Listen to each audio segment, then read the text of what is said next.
iniciar a gravação. Está gravando.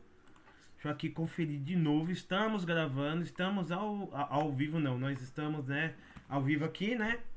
Mas o pessoal que vai assistir de maneira remota depois. A nossa aula de hoje, bom dia oficialmente. Sejam todos bem-vindos ao nosso Crisma, né? E hoje nós vamos entrar num assunto muito legal, muito interessante, que é as alianças do Antigo Testamento. Teremos 3 aulas sobre esse tema. A primeira aula vai ser hoje, que a gente vai falar da aliança de Deus com Noé.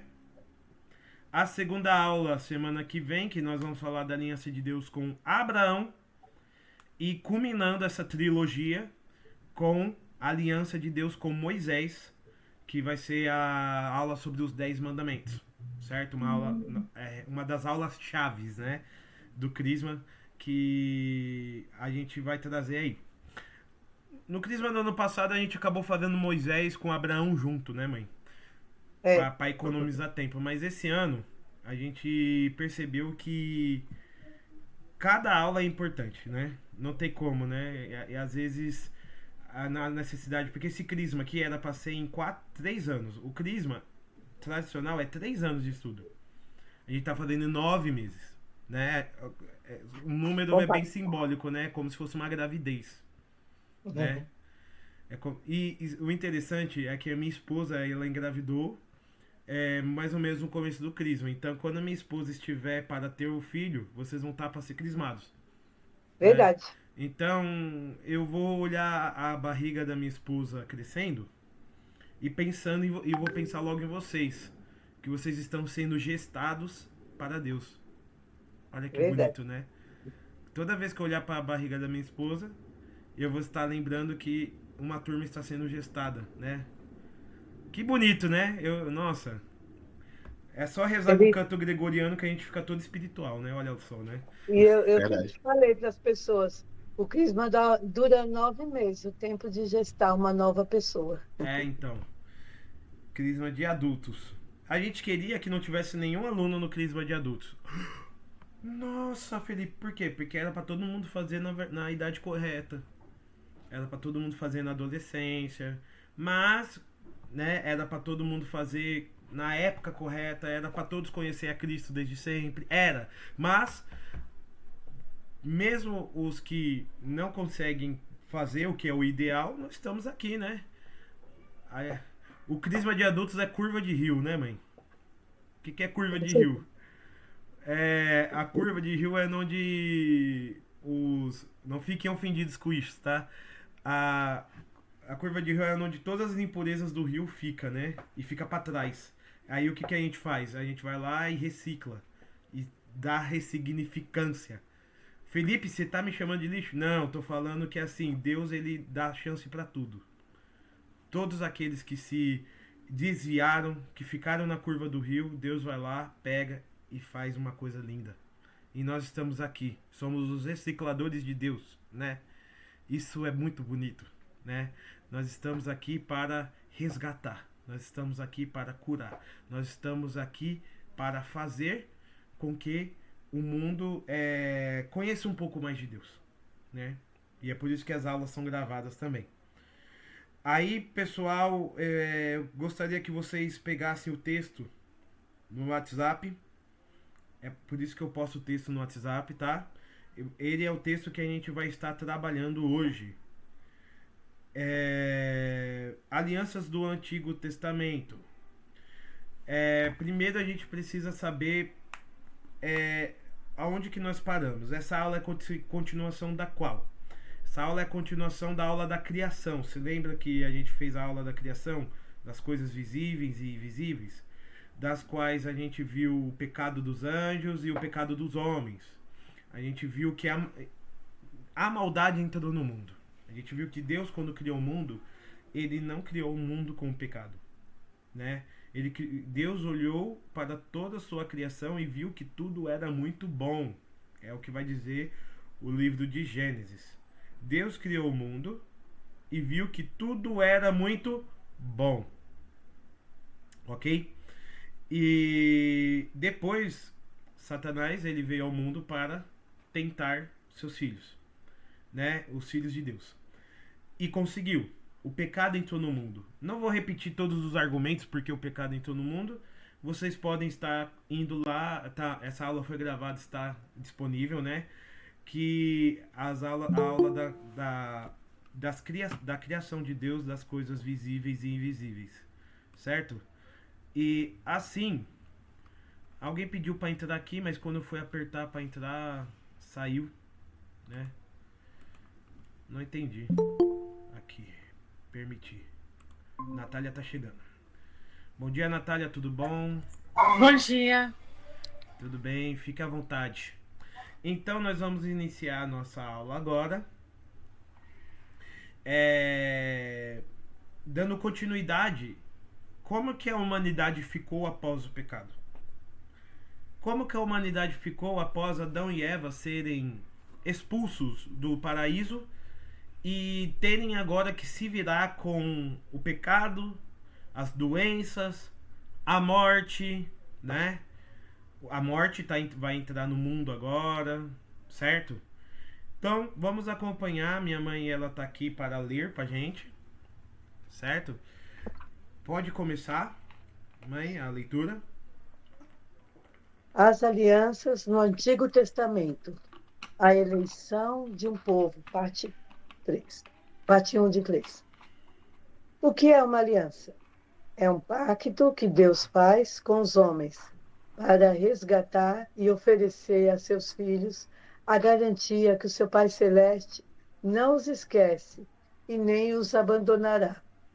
Iniciaremos no dia de hoje uma trilogia de aulas analisando as alianças do Antigo Testamento, a de Noé, a de Abraão e a de Moisés. Na aula de hoje, falaremos de Noé. Na última aula, falamos sobre o pecado dos anjos e dos homens, para que o homem é dotado de corpo e alma. O pecado trouxe a dor, o sofrimento e a morte. Para aí.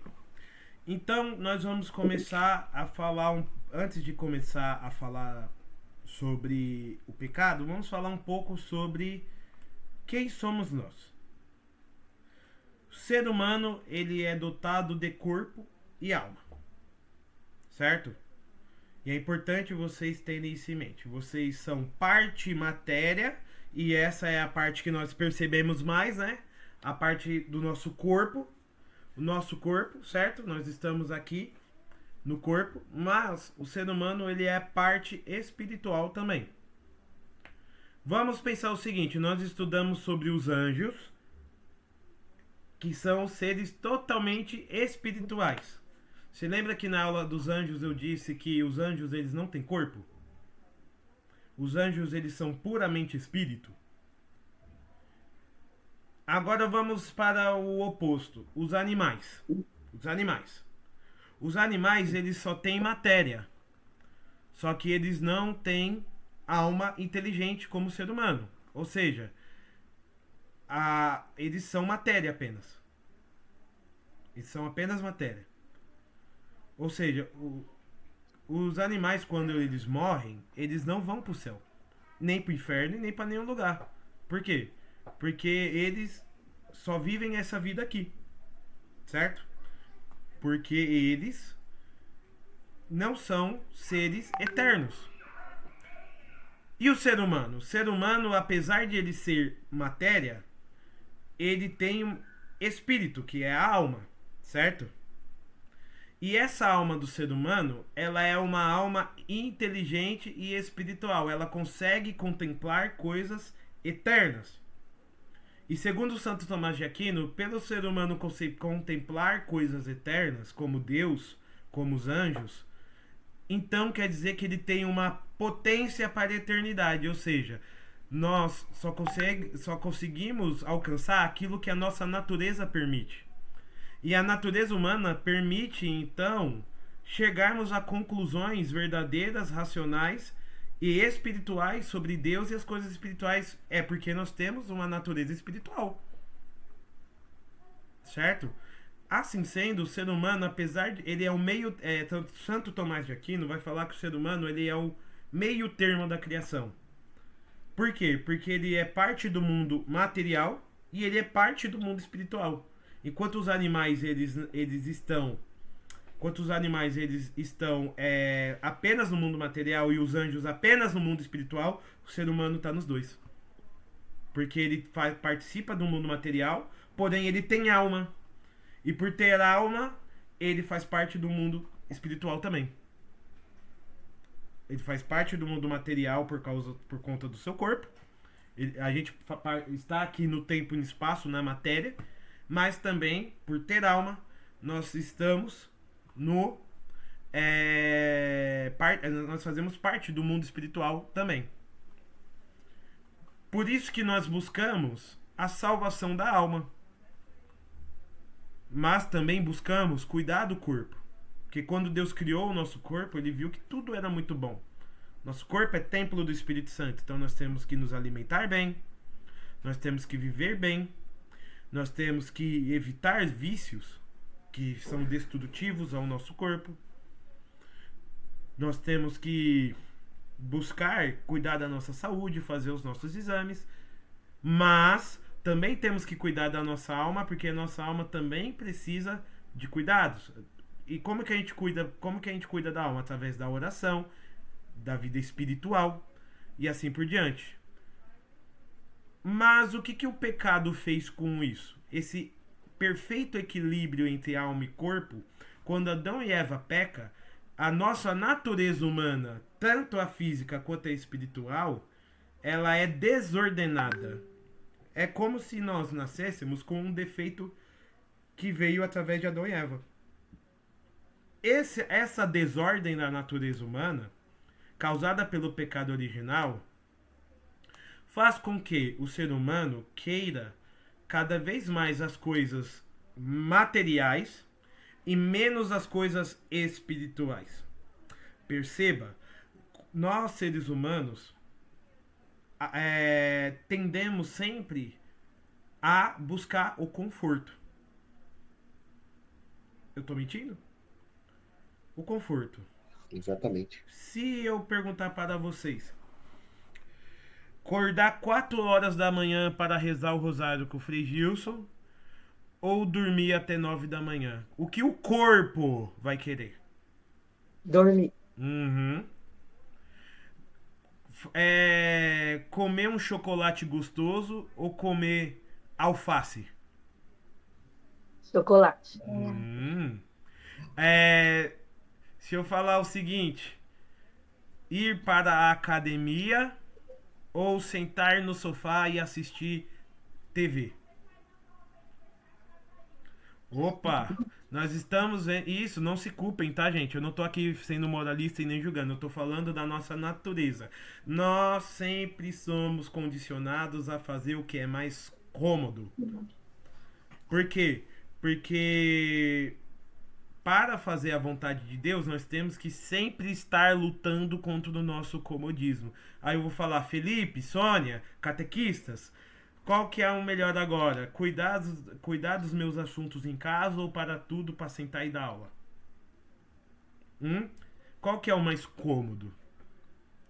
A gente gosta de estar aqui, sim, mas sempre tem coisas que a gente tem que deixar que seriam coisas mais prazerosas, né? No sentido corporal, falando.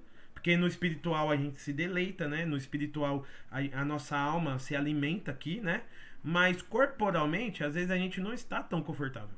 A gente queria estar, de alguma forma, recebendo algum tipo de alegria e prazer. Mas quando se trata das coisas da alma, a alma se alegra, mas o corpo às vezes sofre um pouco.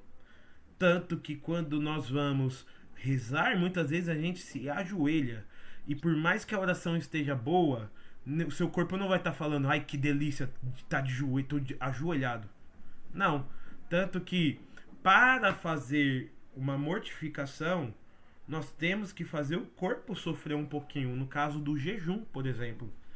Deixar de comer algo ou deixar de almoçar para a alma ter mais poder sobre o corpo. Porque o que o pecado original vai fazer? ele vai fazer com que nós sempre fujamos da dor e busquemos o prazer. Foge da dor, busca o prazer. É a regra do cérebro humano. Foge da dor, busca o prazer. Foge da dor, busca o prazer. Cristo vai dizer o seguinte: Cristo vai nos convidar para combater as inclinações más do nosso corpo, que são naturais, nossa, é natural. Se você não fazer nada, você vai tender para o mal. Se você deixar a sua natureza te dominar, você vai tender para o mal. Então, justamente, buscar a santidade é fazer com que o nosso corpo e a nossa alma entrem em comunhão, mas com a alma guiando o corpo. Porque ao contrário acontece, o nosso corpo que guia a nossa alma. E como que nós vamos guiar o nosso corpo? Pensa no seguinte: nossa alma, ela é dividida em duas partes importantes. Não estou falando que é duas almas, é uma alma, mas ela tem duas partes importantes. Isso aqui é o pensamento de Santo Tomás de Aquino, que é considerado o doutor da igreja, chancelado pelo Papa, então é a doutrina oficial. Nós temos a parte da alma que é responsável pela inteligência, por tudo aquilo que é lógico, sábio, todas as nossas decisões. E nós temos a parte da alma que é responsável pela vontade, que é essa parte da alma mais ligada ao corpo mesmo. Então, a nossa vontade é o que nos leva a agir. A vontade humana, a parte da alma que é responsável pela vontade, é tudo aquilo que a gente vai decidir fazer. A nossa parte é responsável pelas nossas ações. E a nossa vontade, ela é iluminada pela parte da alma racional. Aquilo que você alimenta a sua racionalidade é aquilo que você vai fazer enquanto vontade. Eu vou dar um exemplo pesado aqui. Pesado, para vocês entenderem. Se você ficar o dia todo vendo novela da Globo, você vai ficar com vontade do quê? De rezar o terço? De ir na missa? Você está alimentando a sua inteligência com aquelas informações que vem na novela da Globo. É traição, libertinagem, ataque aos valores familiares. Aí você vai ter vontade de casar? Você vai ter vontade de ter filhos? Vai dar vontade de separar. Ou seja, por que os divórcios no Brasil aumentaram depois que as novelas da Globo começaram a falar sobre isso? Porque as pessoas começaram a alimentar a sua inteligência com esses tipos de informação.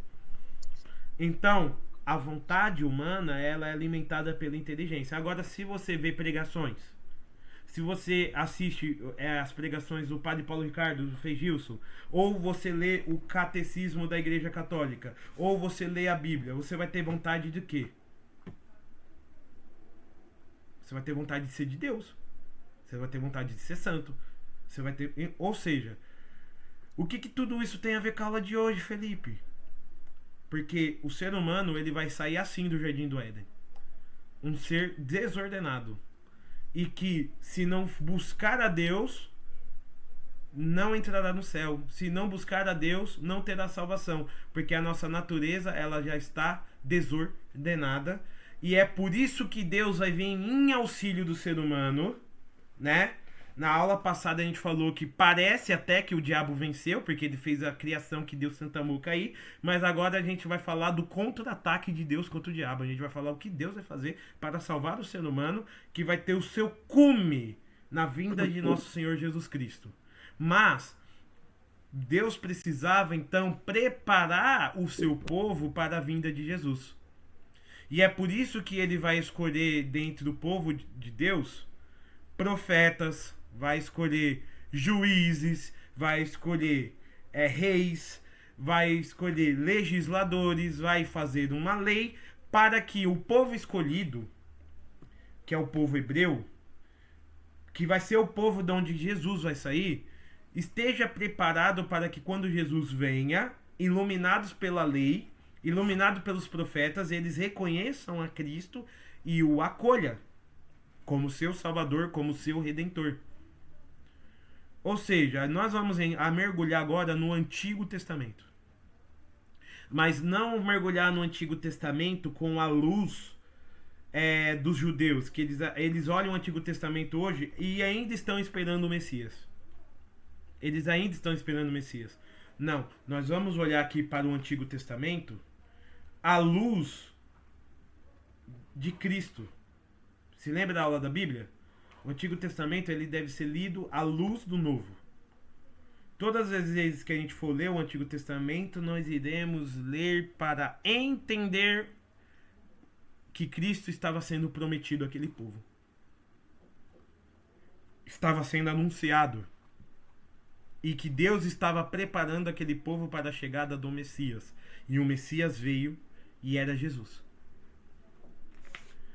E é assim que Deus vai começar a intervir com a sua graça na história. Deus ele vai intervir com a sua graça, ele não vai nos abandonar, mas ele aos poucos vai preparar um povo e também vai deixar a sua lei, a sua moral, para que enquanto Cristo não chegue, as pessoas tenham algo para seguir, para saber o que é certo, para rejeitar o que é o errado, para que a inteligência delas fosse iluminada, para que a vontade delas fizesse o que é correto. Isso é brilhante. Como vai dizer o Salmo, o mandamento do Senhor é brilhante. Como vai dizer em as leituras do Antigo Testamento, nenhum povo foi amado tanto assim. Entre os pagãos vão se dizer, a lei do Senhor é justa, perfeita e brilhante. Ou seja, os outros povos pagãos que não criam num único Deus, olhavam o povo de Israel e falavam o seguinte: o Deus deles é justo mais do que os nossos. A lei do Deus deles é mais perfeita do que o dos nossos Deus. E o povo pagão falava assim: e por que esse povo é tão infiel ao seu Deus se o seu Deus deles é tão bom e justo com eles? A gente vai ver que esse povo que Deus vai escolher é um povo de cabeça dura. É um povo teimoso. Um povo que mesmo Deus falando com ele todos os dias, eles vão rejeitar Deus várias vezes. Ainda bem que são eles, né? Ainda bem que conosco não é assim, né, gente? Deus, ele fala com a gente obedece tudo, né?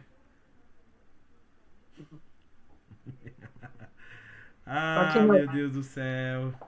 Ainda bem que isso ficou no passado, né, gente? Nós não somos cabeça dura e seguimos a vontade de Deus perfeitamente, certo? Não. Isso aí serve pra mim também, né? Pra mim também. Será que eu escuto tudo que Deus diz e sou manso à sua voz? Mãe, quer acrescentar alguma coisa a essa introdução?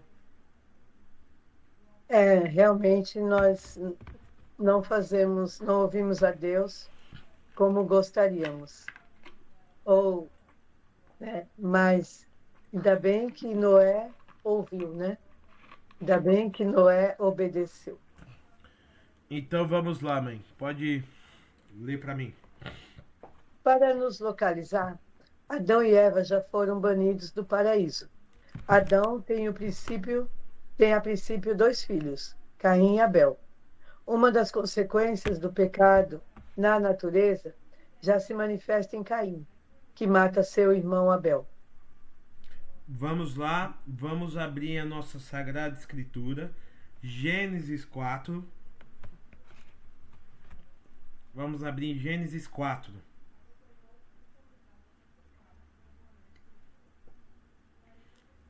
Todo mundo tá com a sua Bíblia aí?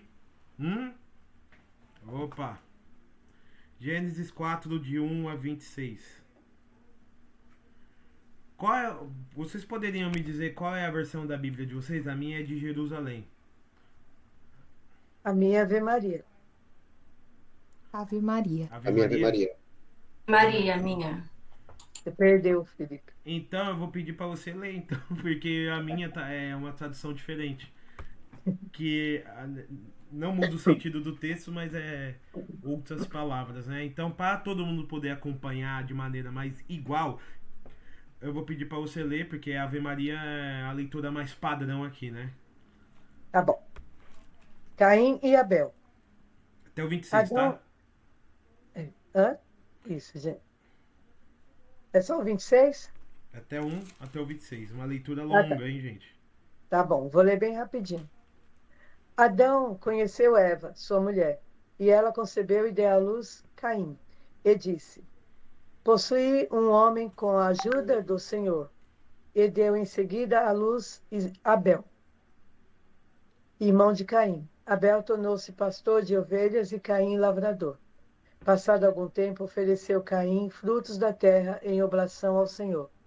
Abel, de seu lado, ofereceu dos primogênitos de seu rebanho e das gorduras dele, e o Senhor olhou com agrado para Abel e para a sua oblação. Mas não olhou para Caim, nem para os seus dons. Caim ficou extremamente irritado com isso, e o seu semblante tornou-se abatido. O Senhor disse-lhe: Por que estás irado? E por que está abatido o teu semblante? Se praticares o bem, sem dúvida alguma, poderás reabilitar-te. Mas, se procederes mal, o pecado estará à tua porta, espreitando-te, mas tu deverás dominá-lo. Caim disse então a Abel, seu irmão: Vamos ao campo. Logo que chegaram ao campo, Caim atirou-se sobre seu irmão e matou-o. O Senhor disse a Caim: Onde está o teu irmão Abel? Caim respondeu: Não sei.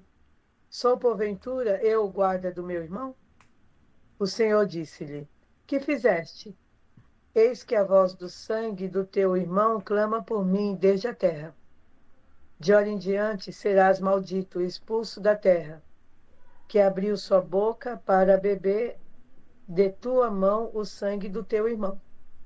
Quando a cultivares, ela te negará os teus frutos, e tu serás peregrino e errante sobre a terra.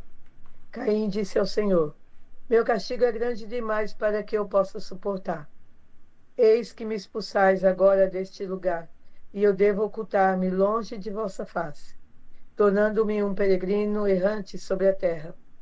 O primeiro que me encontrar vai matar-me. E o Senhor respondeu-lhe: Não, mas aquele que matar Caim será punido 7 vezes. Então o Senhor pôs em Caim um sinal para que, se alguém o encontrasse, não o matasse. Caim retirou-se da presença do Senhor e foi habitar na região de Nod, ao oriente do Éden.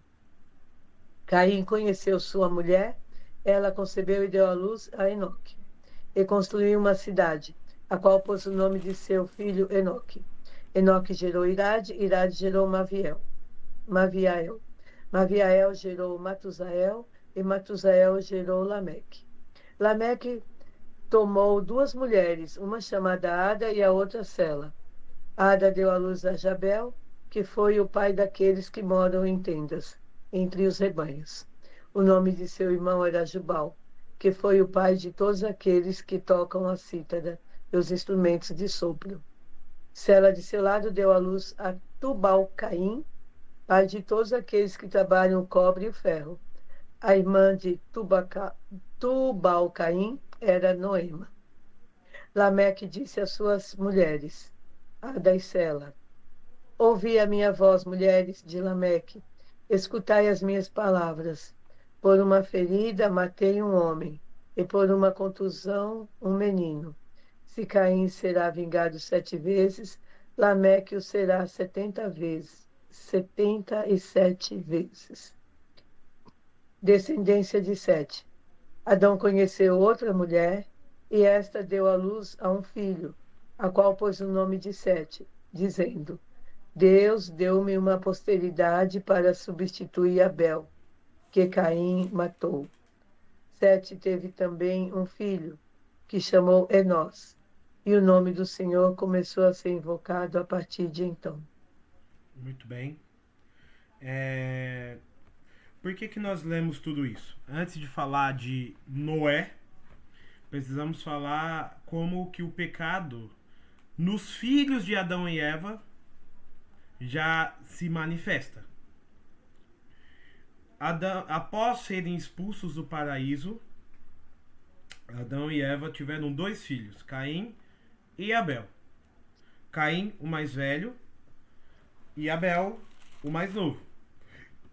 Caim, ele fez sacrifícios a Yahvé. Ele era agricultor, né? E ele ofereceu a Deus aos frutos da terra, né? Como uma forma de sacrifício, ou seja, ele pegou parte da sua produção e ofereceu a Deus para agradar a Deus. Abel também ofereceu, ele era pastor de rebanhos, ele ofereceu parte dos seus animais, ou seja, ele sacrificou esses animais e ofereceu a gordura desses animais em oferenda a Deus. Deus se agradou do sacrifício de Abel e não se agradou do sacrifício de Caim. Porque Abel fez com temor e com coração puro. E Caim fez apenas por interesse ou por outros motivos que não eram motivos santos. Como Deus se agradou do sacrifício de Abel e não de Caim, já vemos que a natureza humana dos primeiros seres humanos já tinha uma coisa chamada inveja. Ainda bem que isso ficou apenas no passado. E ninguém aqui tem inveja mais, certo?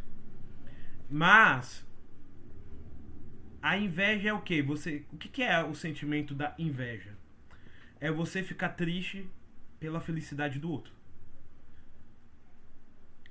Todas as vezes que você fica triste porque uma pessoa conseguiu algo e você não, isso se chama-se inveja. E é um veneno. Se diante da alegria do outro você fica triste, você é invejoso. Pensa aí. Pensa aí no Caim e no Abel, né? Porque você nunca teve inveja de ninguém. Certo? Agora, todas as vezes que você se alegra com o sucesso do outro, você não é invejoso. Na verdade, você fica feliz com o seu irmão. E o que Deus espera de Caim e Abel? Que Caim olhe para Abel e fala: caramba, Abel, me ensina a agradar a Deus como você faz. Mas não. Fala que Caim ficou com o seu semblante abatido. A inveja causa o quê? Em nós, o abatimento nos deixa tristes, porque a outra pessoa está vivendo uma situação que eu queria estar vivendo, mas ela está vivendo. E então você começa a desejar que essa pessoa se ferre.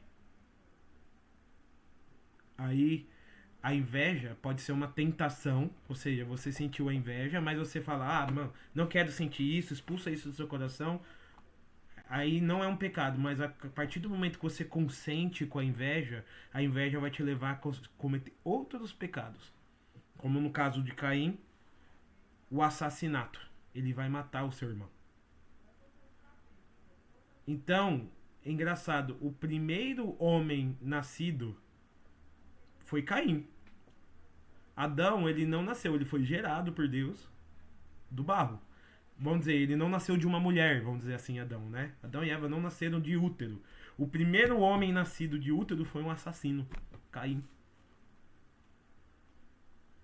E Abel foi o primeiro inocente assassinado. Ainda bem que isso ficou no passado. Hoje, inocentes não morrem mais, né? Vocês estão entendendo que a história de Caim e Abel está se repetindo agora? Hoje? Sim. O pecado de Caim e Abel, os homicídios, os assassinatos, os abortos, as eutanásias, todos o que tem um inocente que está sendo morto, é o pecado de Caim e Abel acontecendo. Os infantocídios, os latrocínios, é o espírito de Caim, né? O pecado de Caim, que na verdade por trás é o demônio, né? Que incita essas invejas, mas é como se fossem os discípulos de Caim que estão atuando no mundo de hoje. E mais do que isso, Deus vai perguntar para Caim: cadê o teu irmão? Ele é grosso com Deus ainda, fala: sou eu, por acaso, o guardinha do meu irmão? A arrogância, ainda bem que isso é coisa do passado, né? Hoje ninguém mais é arrogante, né? De se dirigir aos mais velhos, né? Todas as vezes que você, diante de um superior, age de maneira arrogante, injustamente, é o espírito do Caim em você. A grosseria, a falta de delicadeza diante de um pai, de uma mãe. E aqui Caim foi com Deus. Por acaso sou eu guarda do meu irmão? Eu tenho que... É da minha conta saber o que acontece com meu irmão. Mas Deus, ele olhou e viu que o sangue do inocente estava clamando por justiça. Então, Caim foi amaldiçoado. E ele era tão amaldiçoado que ele não poderia nem morrer. Ninguém poderia nem matar ele. Ele tinha uma marca que as pessoas olhavam assim e ele não poderia ser assassinado. E Caim, ele vai encontrar com outras pessoas, vai constituir uma civilização. E presta atenção, os descendentes de Caim eles serão a civilização que vai propagar o pecado pelo mundo. E aqui nós nos ligamos com Noé. Noé, ele vai estar no mundo infestado de pessoas idólatras, pecadoras, adúlteras, e pessoas que rejeitam o Deus Criador. E esses são os descendentes de Caim. Uma descendência amaldiçoada, não só por nascerem com o pecado original, que todos nasceram com o pecado original, inclusive Noé, mas porque tem como descendente o primeiro homicida e meio que esses pecados foram passados de geração em geração. Então a inveja, o homicídio, a luxúria, a sodomia, que é os relacionamentos que não são quando é homem e mulher, mas quando se junta homem com homem, mulher com mulher. Isso aí vai contra a natureza e colocada por Deus. Certo? Tudo isso foi se gerando no mundo. Assim, Eva teve um segundo filho. E esse segundo filho, terceiro filho, quer dizer, que o Abel morreu, né? O terceiro filho dela era chamado de Sete. Sete, ele vai ser o que vai gerar uma pequena geração que no Gênesis 5 vai ser o que é chamada de patriarcas anteriores ao dilúvio. Certo? Então Sete vai gerar vários filhos, que vão gerar outros filhos.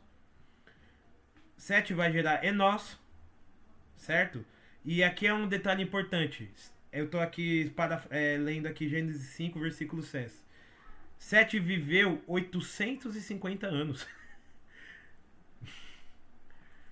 Adão viveu 950 anos. Por que as pessoas viviam tanto naquela época? Porque apesar de elas serem pecadoras, elas pecavam muito menos do que nós hoje. E quanto mais, como diz o apóstolo Paulo, o salário do pecado é a morte. Quanto mais pecado o ser humano tem, menos ele vive. A humanidade hoje, se estourando, vive 120 anos. Isso Guinness Book, tá? Guinness Book. 120 anos, mas vamos lá. A expectativa de vida do homem do Brasil tá em 65, 70? Das mulheres 75? Alguns vão para 80, alguns vão para 90. Por quê? Porque o pecado, ele é rotina na nossa vida.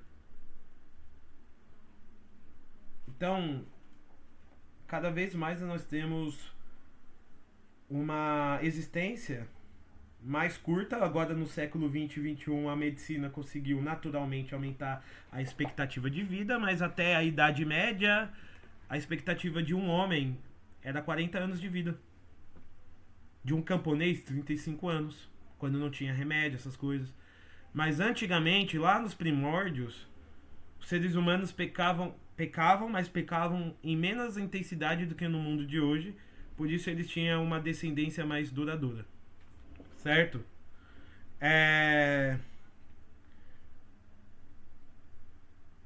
Sete viveu 912 anos.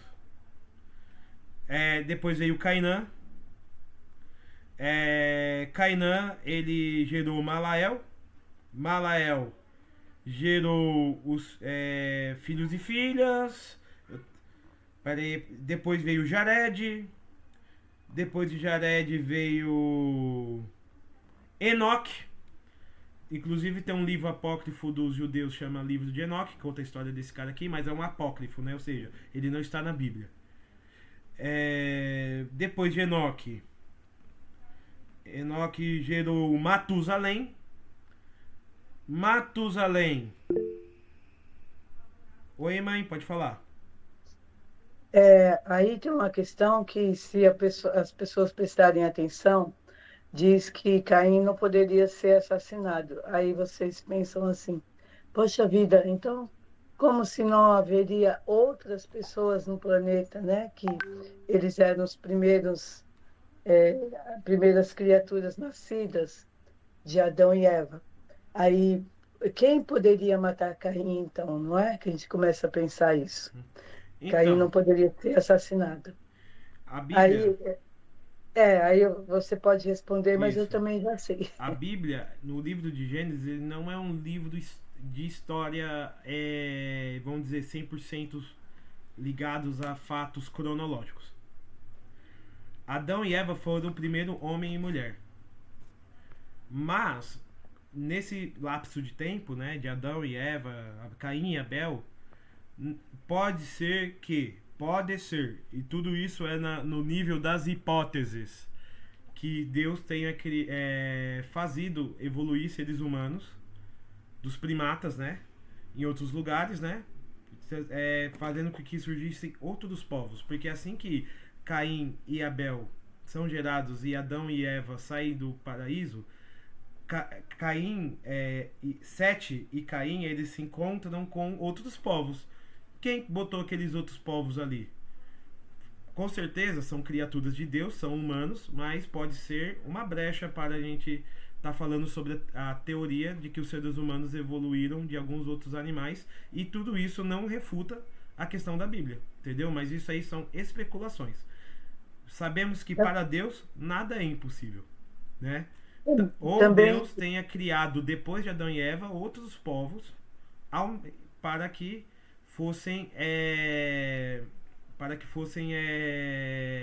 gerados outras pessoas. Agora, a Bíblia, ela não tem preocupação em explicar isso, porque não é análise da Bíblia. Isso é análise da antropologia, isso é análise da paleontologia, né? A Bíblia, ela não tem essa preocupação. O que nós temos? A Bíblia nos mostra aquilo que nós devemos crer. O que nós devemos crer? Que o primeiro homem e a primeira mulher foi Adão e Eva, e por eles o pecado entrou no mundo. Como surgiu os outros povos depois exatamente, a Bíblia não vai explicar, e não é dever da Bíblia fazer isso. Aí você sim, vai...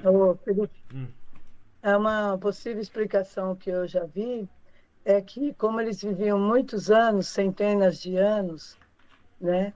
Aí, quando Deus falava isso, era para a geração que viesse, para que o povo que foi gerado entre primos, irmãos e tudo, depois não viessem a matar o Caim, né?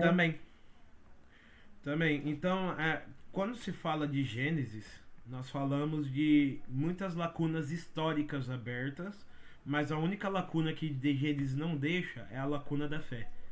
Tem algo aqui que é para a nossa fé. Adão e Eva, primeiro homem e mulher, é a nossa fé. Certo? Pessoal, vamos então trocar de sala? Oi, o Vamos. pequenininho já acordou, né? Vamos então trocar de sala, que 2 minutos vai fechar aqui. Ó, eu vou aqui criar outro link, tá bom? Tá bom, tô lá te Antes esperando. de trocar de sala, deixa eu falar um bom dia pra Tamires, que chegou, né? Bom dia. Desculpa o Bom atraso. dia, Tranquilo, bom Tamires. dia, Olha, família. a gente hoje rezou com canto gregoriano no começo, né? Você perdeu. Que lindo. Vamos lá, vamos trocar de sala. Vamos lá. Manda lá no grupo lá que eu já Vou tô mandar entrando. já.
Vamos continuar. Ué, só tá a Tamires aqui? Sim, por Ah, enquanto.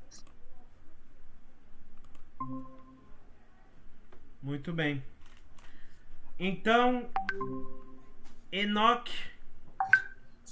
Deixa eu ver aqui as mensagens. Tá dando erro, tô reiniciando o computador. Beleza. O Pedro falou. O Pedro já vai vir.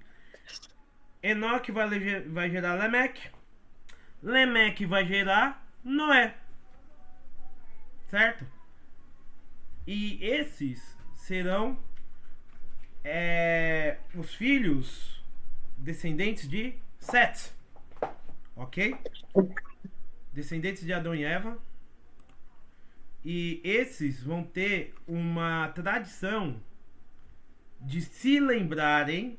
Porque se lembrarem, aqui já passou 1000, 2000, 4000 anos desde Adão. Cada um foi vivendo 850 mil anos. Então a lembrança o Deus criador do céu e da terra foi se tornando cada vez mais uma lembrança. Certo? Cada vez mais Deus ele foi sendo esquecido pela humanidade. E eis a questão da história de Noé. A história de Noé está no capítulo 6, 7 e 8 do Antigo Testamento. E não dá para eu ler tudo. Então o que a gente vai fazer? Vou fazer um resuminho aqui, né? A humanidade foi crescendo. Os descendentes de Caim, os descendentes de Sete. Dos descendentes de Sete, Deus era uma lembrança. Uma história que meu avô contou pra mim, que foi contado pelo meu tataravô, de que nós viemos de um Deus criador. E os descendentes de Caim, então, estavam fazendo a festa no mundo. Aqui já tinha sido criados religiões de deuses, né? Ídolos. Já estava aqui, né? Então, o pecado estava comendo tão solto, tão solto, tão solto, que olha o que vai... no capítulo 6, do versículo 5 adiante, vai se falar da corrupção da humanidade.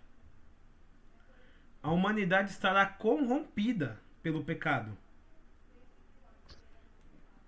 Gente, versículo 11, a terra se perverteu diante de Deus e encheu-se de violência.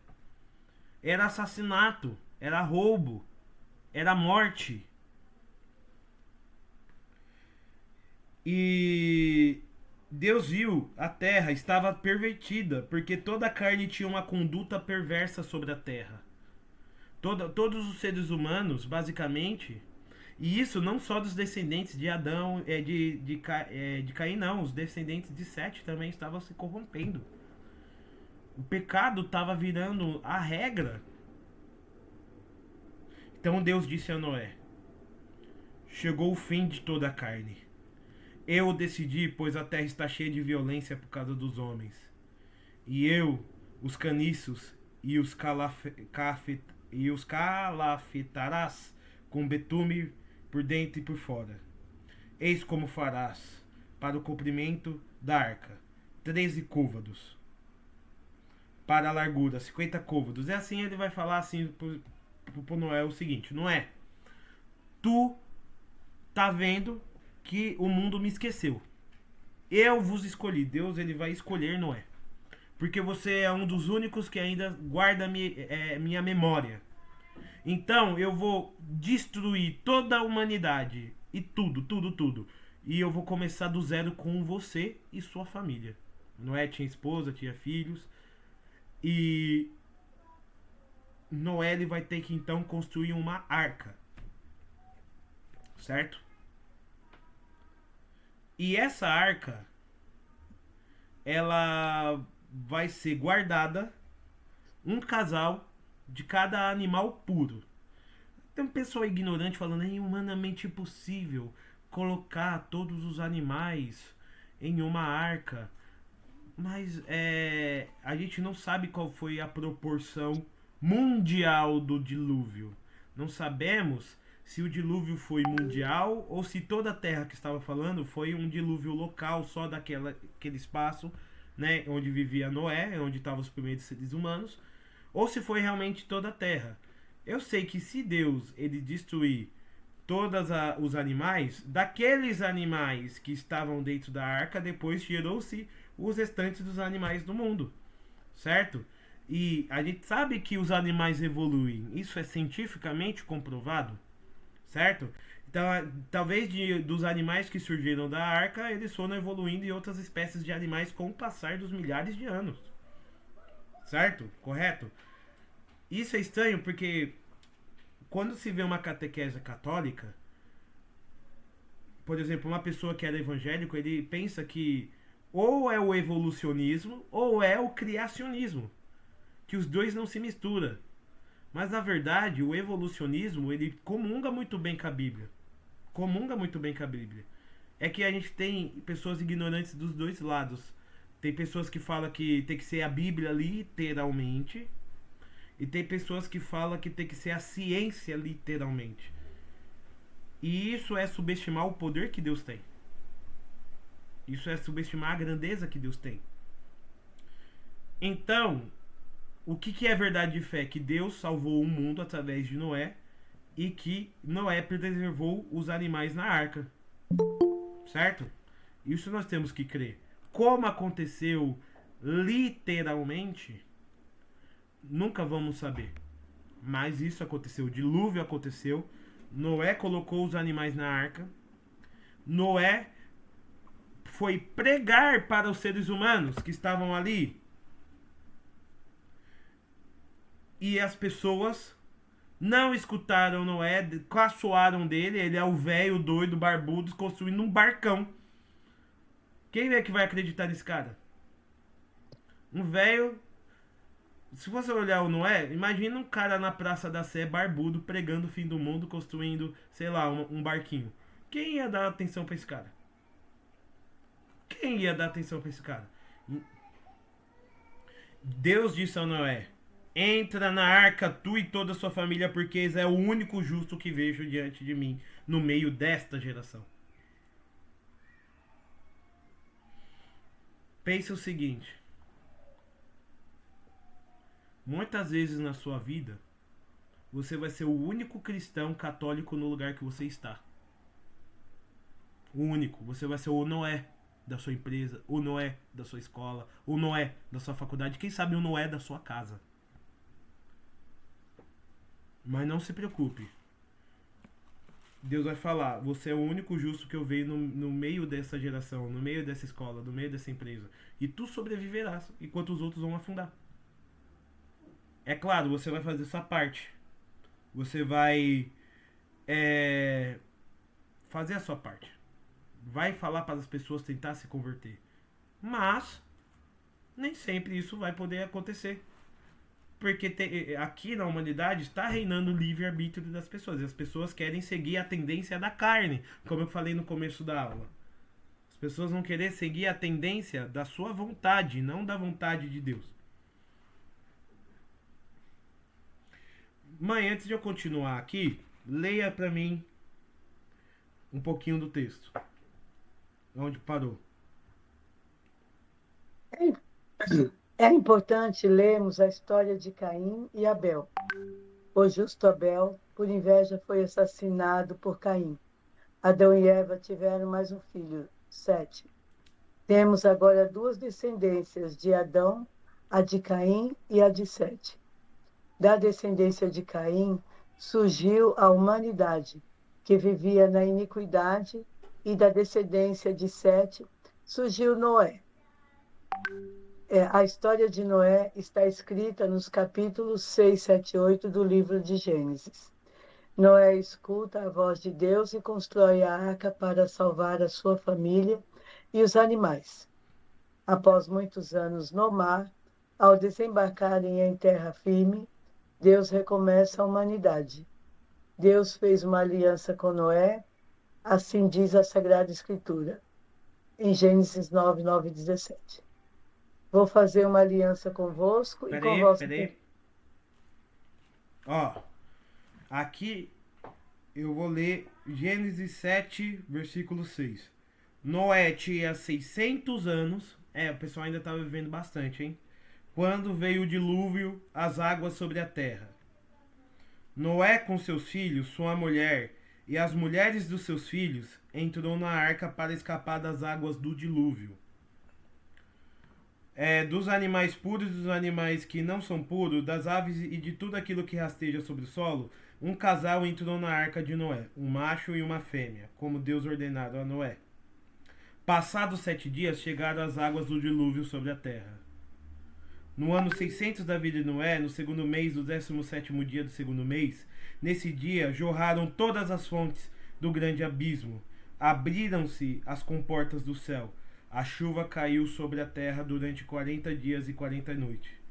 Nesse mesmo dia, Noé e seus filhos, Sem, Cam, Jafé, com a mulher de Noé e as 3 mulheres de seus filhos, entraram na arca e com eles as feras de toda espécie, os animais domésticos, de toda espécie, os répteis, de tudo que rastejam sobre a terra, com os pássaros de todas as espécies, as aves e tudo que tem asas.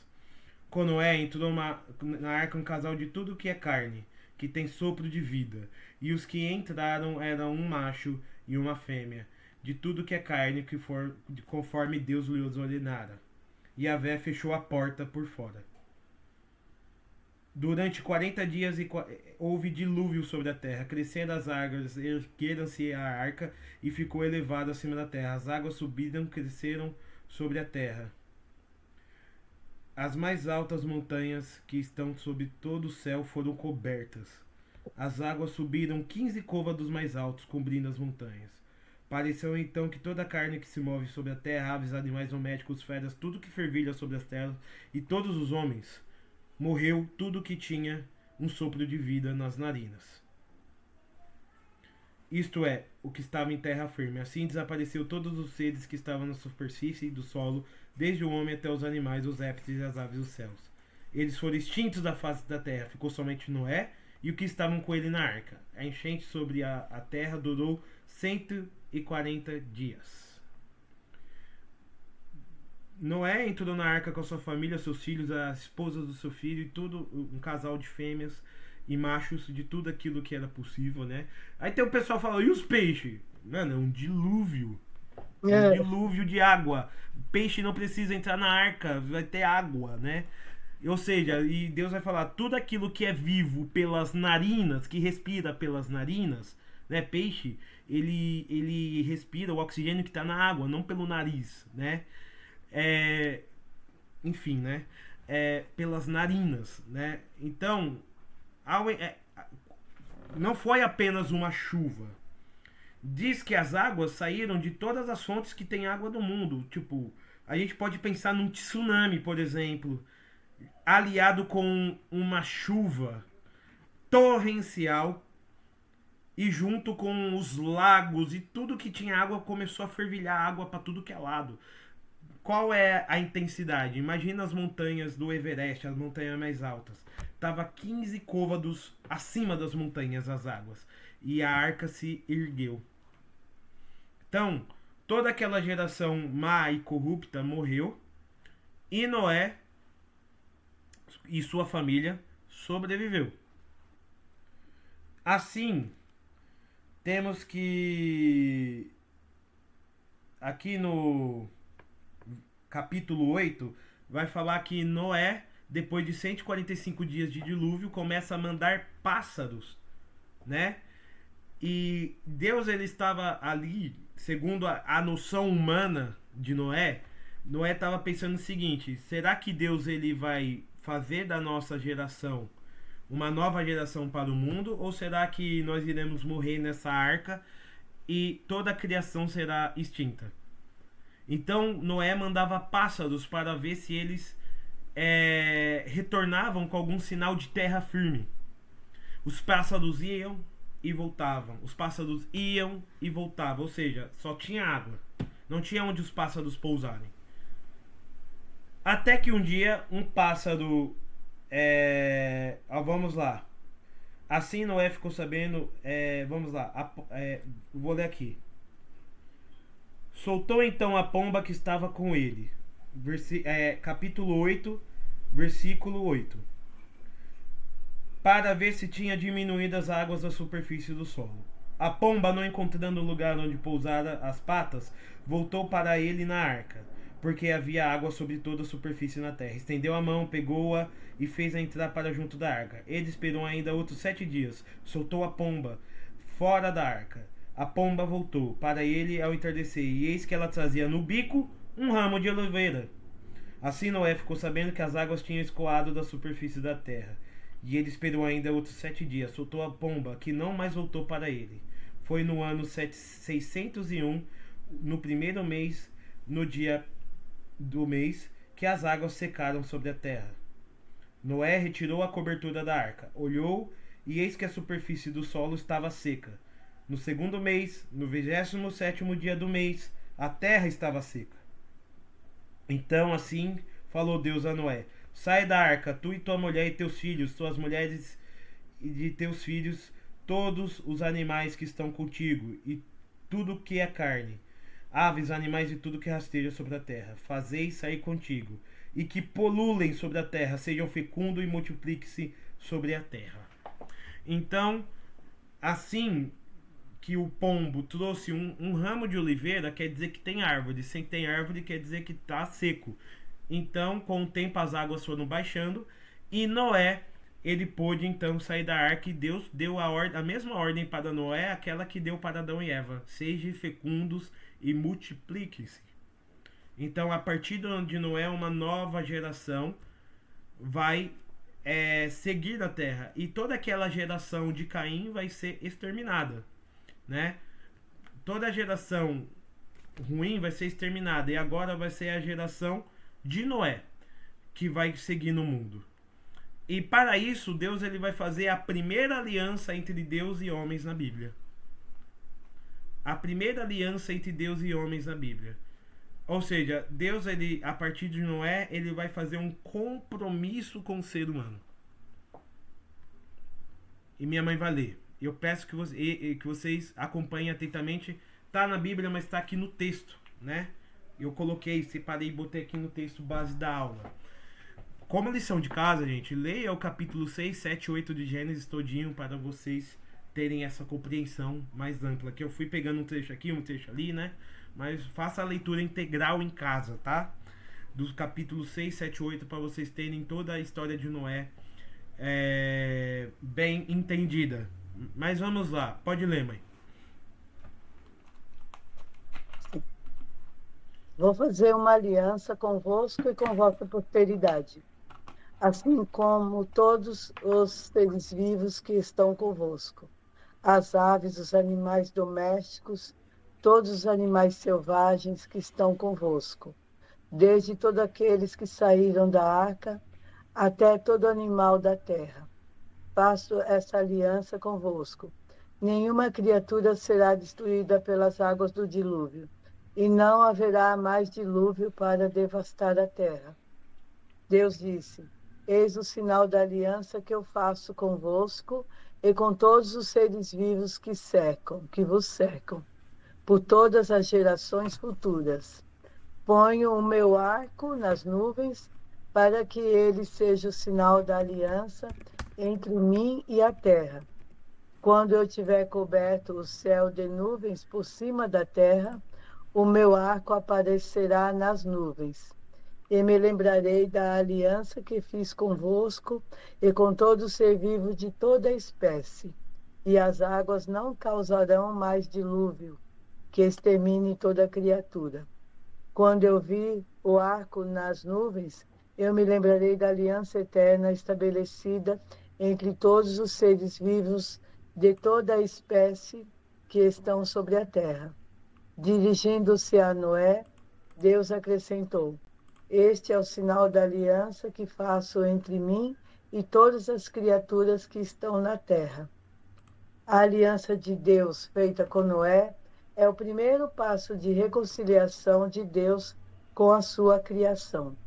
O dilúvio e a arca de Noé, segundo a tradição da Igreja, prefiguram o batismo e a Igreja. Pelas águas, o mundo foi renovado, assim como no batismo, nós somos renovados e livres do pecado original. Assim como fora da arca não existe salvação, também fora da Igreja de Cristo não há salvação. É importante ressaltar que Deus manda o dilúvio, pois viu na face da terra somente a iniquidade e a unidade da humanidade no pecado, afirmado no Catecismo da Igreja Católica, número 56. Desfeita a unidade do gênero humano pelo pecado, Deus procurou imediatamente salvar a humanidade, intervindo com cada uma das suas partes. A aliança com Noé, a seguir ao dilúvio, exprime o princípio da relação da economia divina em relação às nações. Quer dizer, em relação aos homens reagrupados, por países e línguas, por famílias e nações. O homem orgulhoso concentra para si neste mundo a mesma soberba que fez Lúcifer cair do céu e a mesma curiosidade que fez Eva comer do fruto proibido. Ambos queriam ser como Deus. A humanidade logo esquece seu Criador e se une no pecado, restando apenas Noé como amigo de Deus. Após o dilúvio, Noé e seus descendentes povoam a terra e fundam as nações, que têm como unidade agora a aliança que Deus fez com elas através de Noé. Não demorará muito para que os descendentes de Noé se esquecerem da aliança que Deus fez com eles. Mas um deles, Abraão, fará uma aliança com Deus e de sua descendência Deus fará um povo eleito. Desse povo eleito surgirá nosso Senhor Jesus Cristo. Atentos à próxima aula. Então, pessoal, a gente encerra a aula de hoje falando que após o dilúvio, Deus ele vai olhar Noé e sua família como uma semente de uma nova humanidade. Aquela antiga humanidade unida no pecado será então colocada agora no passado, e de Noé ele irá fazer uma nova humanidade e fará uma aliança com essa nova humanidade que vai ser assim: nunca mais eu vou mandar dilúvio sobre a terra. Nunca mais eu irei fazer com que a humanidade seja exterminada Porque a partir de agora, eu irei fazer de vocês, palavras minhas, tá? Parafraseando, eu irei fazer de vocês uma nova humanidade. E o símbolo dessa aliança vai surgir no céu um arco-íris. E eu trouxe aqui o logo da nossa comunidade, né? Vocês estão vendo aqui, Aliança de Misericórdia? Quem tá vendo o logo da aliança? Sim, eu. Apesar Eu tô de não- vendo. Aqui, vocês estão vendo o arco-íris? Sim.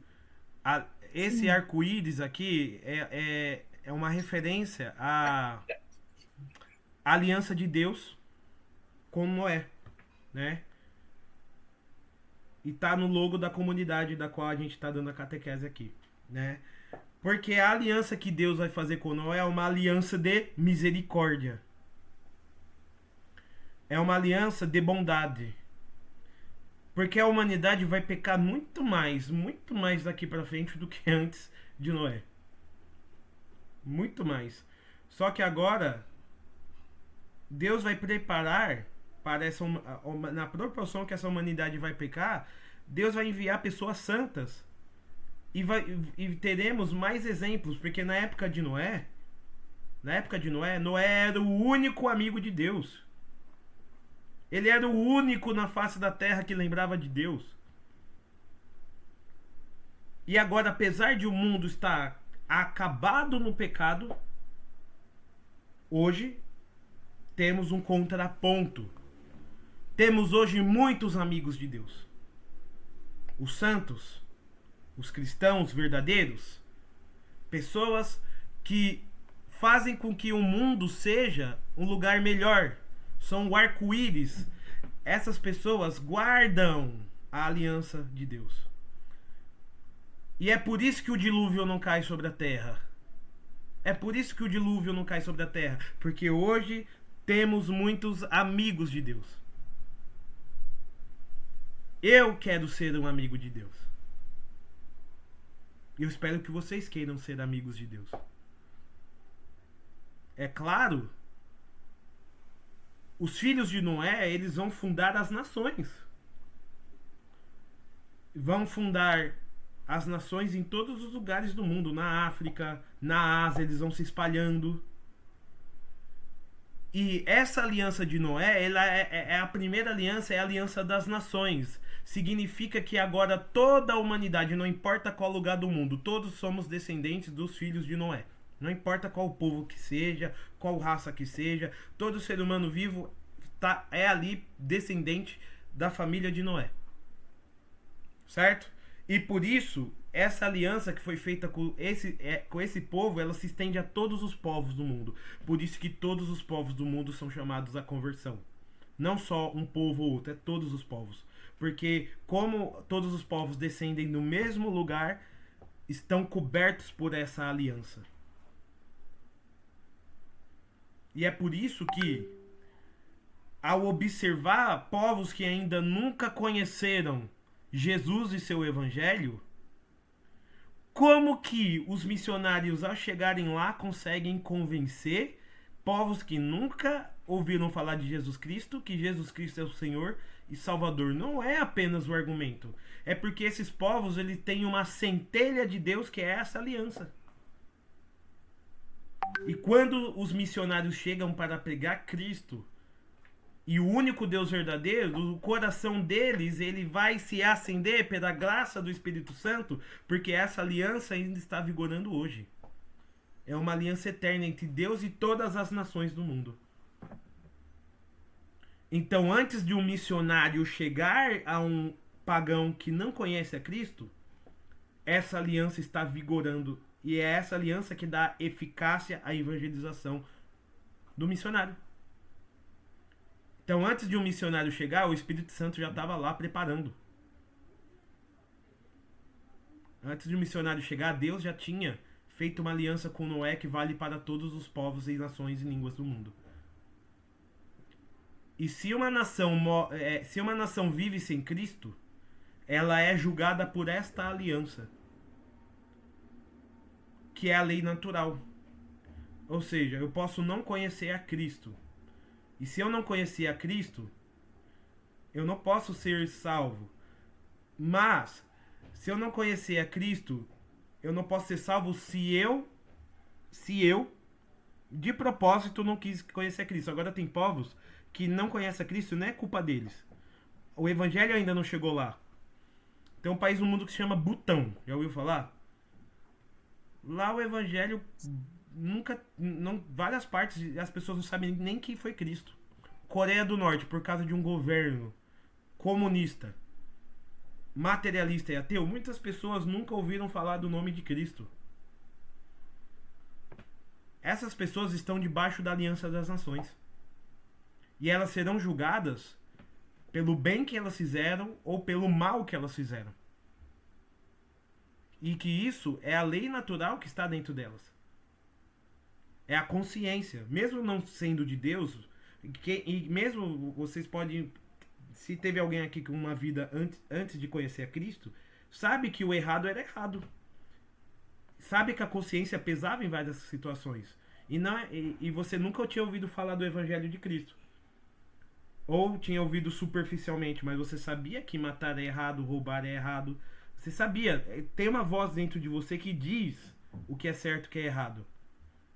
Isso não é questão de religião, isso é questão da natureza humana e da aliança que Deus fez.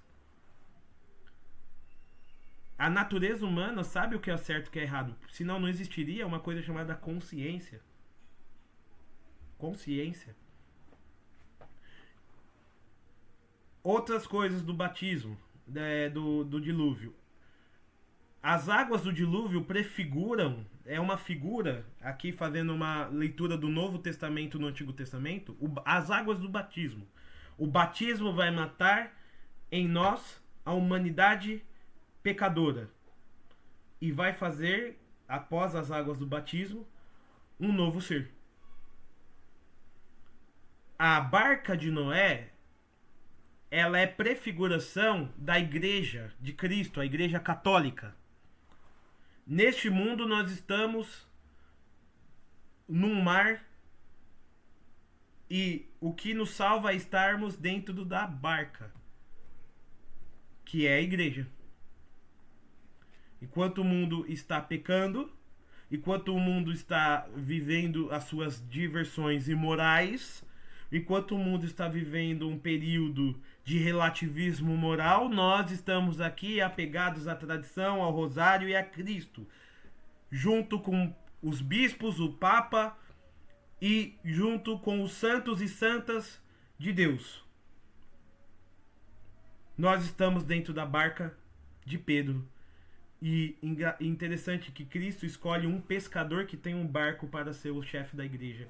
Porque a arca de Noé, a barca de Pedro, quer dizer que a igreja é essa arca que está reunindo as pessoas do mundo todo. Porque quando o dilúvio, o fim do mundo chegar, só quem está dentro da barca vai ser salvo. E a barca é a igreja.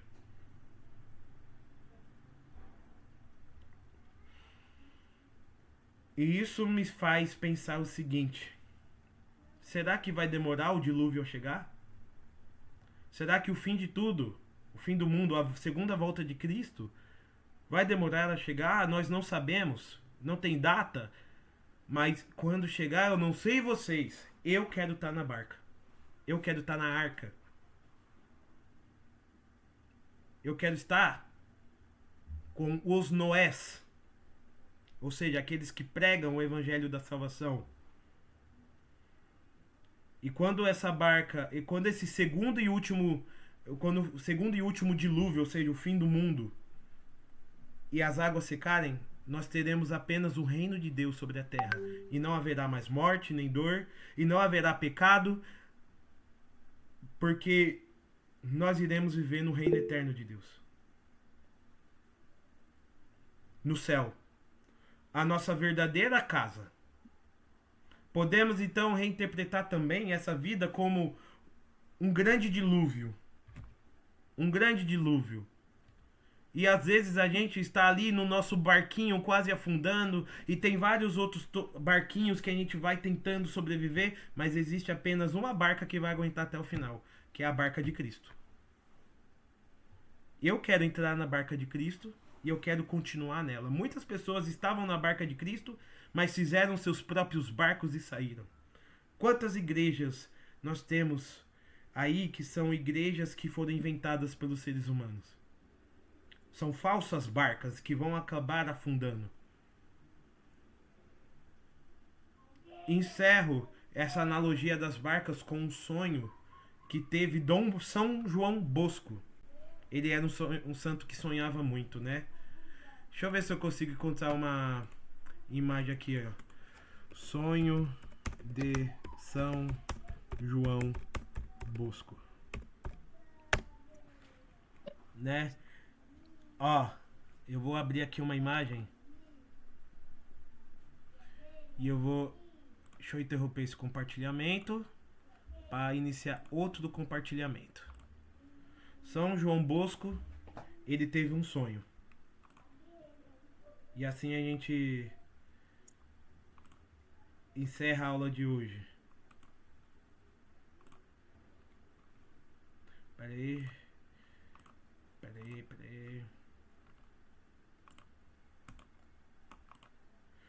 Tô tentando deixar essa imagem acessível para vocês. Deixa eu ver.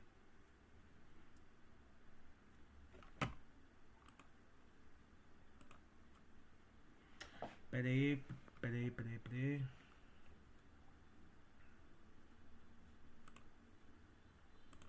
Fecha.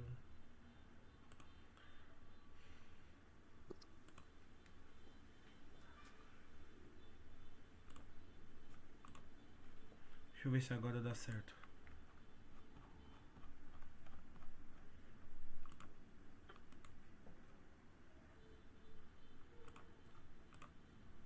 Vocês estão vendo? Não está compartilhando. Tá, deixa eu tentar aqui. Vamos ver se ela... Agora sim. Agora sim. Aqui não dá pra ver. Aqui tá São João Bosco aqui, ajoelhado, rezando, né, embaixo. Mas aqui dá pra ver, ele tem um sonho que tem vários barcos e tem um barco em que na ponta está o Papa e a igreja. E esse barco, ele sempre está prestes a afundar. Mas duas colunas sustentam o barco para que o barco não afunde. O barco é a igreja, né? As duas colunas que sustentam o barco da igreja é a Eucaristia e a devoção à Virgem Maria, ou seja, Jesus e Maria. A Eucaristia, corpo de Cristo, ou seja, a presença real de Cristo, que a gente vai entender melhor nas aulas sobre sacramentos, o que é a Eucaristia, e a devoção à Virgem Maria, a nova Eva. Ela, mãe de Deus, intercede pela igreja, e a gente vai entender nas aulas sobre a Virgem Maria por que ela tem esse poder tão grande. Ela não é uma deusa, tá? A gente não adora a Virgem Maria como diz os protestantes, mas ela é a mãe de Deus. E Deus concedeu a ela a graça de interceder como nenhum outro ser pode interceder. Então a Virgem Maria e a Eucaristia é o que sustenta a barca de Cristo. Não dá para a gente suportar o dilúvio de hoje sem comungar e sem ter a intercessão da Virgem Maria. E é isso que faz a igreja ficar de pé. São João Bosco teve esse sonho, que é muito significativo. É impossível você não amar Jesus se você não ama sua mãe, a Virgem Maria. E é impossível a igreja ficar de pé sem adorar a Cristo na Eucaristia e comungá-lo. É a missa, é a igreja, que é a missa, é a Eucaristia que mantém a igreja de pé. Então, essa aqui é a parte analógica, a gente tá analisando, tá fazendo analogias, né? Mas o que fica como ensinamento de hoje? Que fora da igreja não há salvação, porque a igreja é a arca de Noé dos tempos de hoje. E que Deus ele fez uma aliança com todos os seres humanos. A aliança de Noé ela coloca então a possibilidade de todos os seres humanos conhecerem a Deus. Porque todos os seres humanos vão estar sob dessa aliança, porque todos os seres humanos vieram dos descendentes de Noé. Amém? Amém. Amém? Amém. Eu irei aqui interromper